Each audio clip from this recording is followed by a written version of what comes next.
bride casually tossed her wedding dress onto the bed. Then she plopped down, ready to rest. But she immediately remembered her comatose husband was still lying there. She hurriedly moved the dress and took a closer look at him. To her surprise, he was actually quite handsome. She grabbed her phone, ready to snap a selfie. But then she noticed his lips looked completely colorless. So she took out a lipstick, thinking she'd freshen up his look. But her playful side took over, and she ended up doodling on his face, turning him into a colorful cat. Just then, her eyes landed on a chest of dowry items at the foot of the bed. She dove straight in without a second thought, drooling over the gold, silver, and gemstones. She didn't notice her husband's eyes slowly opening behind her. As she was guessing how much the vase was worth, a deep voice spoke from behind. 1000万！1000万？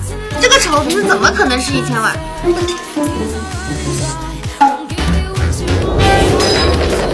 Hearing the commotion, the grandmother rushed in, only to find her grandson, who had been in a coma for years, wide awake. Overjoyed, she burst into praise for the lucky granddaughter-in-law, claiming it was her arrival that brought the miracle. Then she caught sight of the artwork on her grandson's face. She frantically searched for the girl. The bride slowly peeked out, wearing a blinding amount of jewelry that left the butler completely stunned. Realizing the situation, she quickly tried to take it all off. 住手！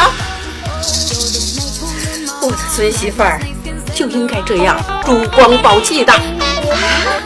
Prompted by the butler, the grandmother asked what happened to her grandson's face. The girl panicked and lied, saying she had read online that applying lipstick improves blood circulation and helps coma patients recover. To her shock, the grandmother believed it, praising her as thoughtful and caring. But the man wasn't happy with this arranged marriage. He immediately told his grandmother he wanted a divorce. Little did he know the girl was secretly thrilled. She blurted out the truth. She was a substitute bride. Originally, it was her stepsister who was supposed to marry into the Gu family. But when the stepsister heard the Gu CEO was paralyzed and in a coma, she threw a tantrum, refusing to go through with it. Still, their father didn't want to lose the marriage alliance with the Gu family, so he used the girl's late mother's belongings to threaten her into going instead. Desperate to retrieve her mother's keepsakes, the girl had no choice but to agree. She nervously explained everything, bracing for the grandmother's fury. But to her surprise, the old woman was overjoyed. Turns out, she never liked the scheming stepsister to begin with. Now, by a twist of fate, this girl had married into the family, and brought her grandson back to life. The grandmother couldn't be happier.